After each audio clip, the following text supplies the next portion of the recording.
கிறிஸ்துவுக்குள் பிரியமானவர்களே, இந்த நாளுக்கான தினசரி தியான வசனம் மத்தேயு எழுதின சுவிசேஷம் 19வது அதிகாரம் 3வது வசனம்.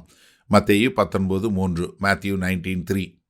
அப்பொழுது பரிசேயர் அவரை சோதிக்க வேண்டுமென்று அவரிடத்தில் வந்து, புருஷனானவன் தன் மனைவியை எந்த முகாந்தரத்தினாலாகிலும் தள்ளிவிடுவது நியாயமா என்று கேட்டார்கள்.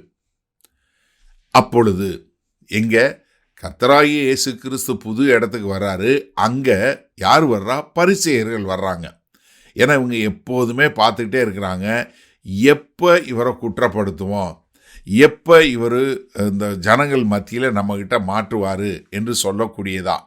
ஏன்னா நீங்கள் பார்த்தீங்கன்னா மத்தேயு 16வது அதிகாரம் 1வது வசனத்தில் பார்க்குறோம். அங்கே என்ன கேட்குறாங்க? கர்த்தர்கிட்ட எங்களுக்கு ஒரு வானத்திலிருந்து ஒரு அடையாளம் வேண்டும் என்று அவரை சோதிக்கும் விதமாக கேட்கக்கூடிய ஒரு காரியம். அதே மாதிரி மத்தேயு 22வது அதிகாரத்தில் 15லிருந்து 18 வரை உள்ள வசனங்களில் பார்க்குறோம். அவர் ராயனுக்கு வரி கட்டுவது சரியா, ராயனுக்கு வரி கட்டலாமா அப்படின்னு சொல்லி அவர்கிட்ட கேள்வி கேட்டு அவரை சிக்க வைக்கணும்னு பார்க்கக்கூடியது. லூக்கா 11வது அதிகாரம் 53லேருந்து 54 வரை உள்ள வசனங்களில் பார்க்குறோம். அவரை எப்படியாவது ஒரு வார்த்தையிலிருந்து நம்ம எப்படியாவது அவரை பிடித்து விட வேண்டும் என்று சொல்லக்கூடியதா. அப்போ இங்கே அவங்க கேட்குற கேள்வி அதாவது தெரிஞ்சு கொள்ளணும்னு சொல்லி கேட்கல, என்ன இதை செய்யலாமா, இந்த மாதிரி தள்ளி விடுவது, விவாகரத்து பண்ணலாமா என்று சொல்லக்கூடிய ஒரு காரியம். ஏன்னா இப்போ கர்த்தராகிய இயேசு கிறிஸ்து வாழ்ந்த நாட்களில் 2 விதமான ரபாய்க்களுடைய பள்ளிக்கூடங்கள் இருந்தது. ஒன்று ஷம்மாய் என்று சொல்லக்கூடிய ஒருத்தர். இந்த ஷம்மாய் என்னதுன்னா, அதாவது உடலுறவு சம்பந்தமாக செக்ஷுவல் இம்மாரலிட்டி என்று சொல்லக்கூடியதாக ஒரு அது விபச்சாரம் இல்லை வேசித்தனத்தினால மாத்திரம்தான் நீங்கள் என்ன பண்ண முடியும், விவாகரத்து பண்ண முடியும்னு சொல்லக்கூடியது. இன்னொருத்தர் ஹிலல் என்று சொல்லக்கூடியவர். இவர் தான் ரொம்ப பாப்புலர். ஏன்னா இவர் என்னன்னா, நீங்கள் என்ன காரியம் இருந்தாலும் நீங்கள் விவாகரத்து பண்ணலாம், உனக்கு என்ன பிடிக்கலையோ. இப்போ உதாரணத்துக்கு நம்ம பாஷையில் சொல்லணும்னா, இன்றைக்கி தோசையை கருக்கிட்டாங்க, இல்லை காஃபி போடும்போது ரொம்ப சூடாக கொடுத்துட்டாங்க, இல்லை காஃபியில் நுரை இல்லை, இப்படி என்ன ஒரு நாள் உங்களுக்கு அவங்க ரொம்ப வேகமாக ஓடி வந்தாங்க, இல்லை சத்தமாக பேசுனாங்க, இப்படி எதையாவது சொல்லி என்ன ரீசனாக இருந்தாலும் நீங்கள் அவங்கள தள்ளி விடலாம் என்று சொல்லக்கூடிய ஒரு காரியம். ஏன்னா இங்கே கேட்கும்போது அவங்க கேட்கறதுக்கு காரணம் என்னென்னா, இவர் இப்போ இயேசு கிறிஸ்து என்ன பதில் சொல்லுவார். ஏன்னா விவாகரத்து பற்றி ரொம்ப கடினமான ஒரு இது எடுத்தவர் யார்? யோவான் ஸ்நானகன். அதனால தான் அவரோட உயிரே போயிடுச்சு. இப்போ இயேசு கிறிஸ்து என்ன சொல்லுவார்?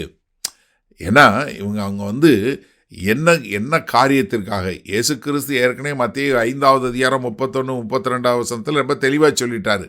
என்ன விபச்சார முகாந்திரத்தினால் வழியே வேற ஒரு வகையிலே நீங்கள் விவாகரத்து பண்ணக்கூடாதுங்கிறத ஏற்கனவே அவர் ரொம்ப தெளிவாக சொல்லிட்டாரு.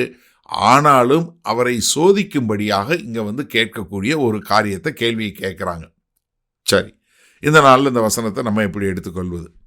அதாவது இந்த காரியங்களை குறித்து நம்ம ஏறக்குறைய ஒரு 10 செய்திகளுக்கு மேலே நம்ம இதை பிரசங்கம் பண்ணியிருக்கிறோம்.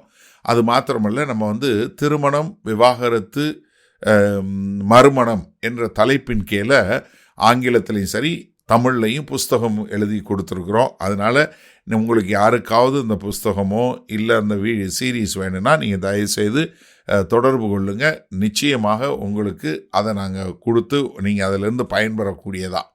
ஏன்னா இது ரொம்ப ஒரு தெளிவான காரியம். இதை குறித்து நிறையா தெரிஞ்சு கொள்ளணும். இந்த டெய்லி டிவோஷனில் ஒரு 6 நிமிஷத்தில் உங்களுக்கு எல்லாமே கிடைக்காது. அதனால் தயவு செய்து நீங்கள் அதை பெற்று பயன்படும்படியாய் உங்களை அன்பாய் கேட்டுக்கொள்கிறேன். ஆனால் இங்கே என்ன கேட்குறாங்கன்னா, அவங்க கர்த்தர்கிட்ட வருவதற்கான நோக்கம் என்ன தெரியுமா? நான் கற்றுக்கொள்ளணுங்கிறது இல்லை. எப்படி? அதாவது இவங்களுக்கு எல்லாருக்கும் பரிசேயர்களுக்கு வேதவசனம் தெரியுமா? நல்லா தெரியும். அவங்க வாழ்க்கை முழுவதும் தங்களை பிரித்தெடுத்து வைத்த மக்கள்.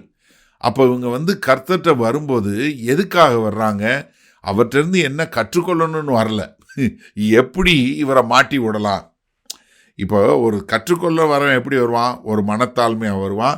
அவன் கற்றுக்கொள்ள வேண்டும் என்று வருவான். அவன் உண்மையுள்ளவனாக வருவான்.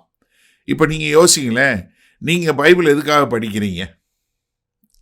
நல்லா கவனிங்களேன், நீங்கள் பைபிள் எதுக்காக படிக்கிறீங்க? ஏன்னா பைபிள் படிக்கும்போது வேத வசனம் என்ன காட்டுது? கர்த்தருடைய இருதயத்தை காட்டுகிறது. ஆனால் இங்கே பரிசேயர்கள் என்ன தெரியுமா பண்ணுறாங்க? வேத வசனத்தை ஒரு ஆயுதமாக பயன்படுத்தி மக்களை தண்டிக்கக்கூடியது. அப்போ எனக்கு அருமையான சகோதரனை சகோதரியே, நீங்கள் உங்கள் பைபிள் படிப்பது, நீங்கள் உங்கள் வேத அறிவு வளர்வது மற்றவர்களை எடுத்து கட்டுவதாக இருக்க வேண்டுமே ஒழிய அவர்களை சிக்கல்லையோ அவங்கள கொண்டு போய் கட்டுகள்லையோ அவர்களை கொண்டு போய் பிரச்சனையிலையோ கொண்டு போய் விடுவதற்காக அல்ல. ஏன்னா பரிசேயர்கள் அதைத்தான் செய்தாங்க. இன்றைக்கு நவீன காலத்தில் அநேகர் எனக்கு வசனம் தெரியும் சொல்லி மற்றவர்களை காயப்படுத்தக்கூடியதாய் சிக்கல் பண்ணக்கூடிய மக்களாக இருக்கிறாங்க. தயவு செய்து அதை செய்யாதீங்க. வேத வசனம் வாசிப்பது நான் தேவனுடைய இருதயத்தை அறிந்து கொள்ள என்ற ஒரு எண்ணத்தோடு வாசிப்பீர்களா? மகா கிருபையும் இரக்கம் நிறைந்த எங்கள் அன்பின் தகப்பனே, இந்த செய்தியை கேட்கிற ஒவ்வொருவரும் வேத வசனத்தை கொண்டு மற்றவர்களை எடுத்து கட்டுகிறவர்களாய் இருக்க எங்கள் தேவன் கிருபை பாராட்டுங்க.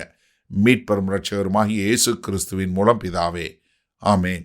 கர்த்தர் உங்களை ஆசீர்வதிப்பாராக. நாம் இன்று மாலை மன்னால சந்திப்போம்.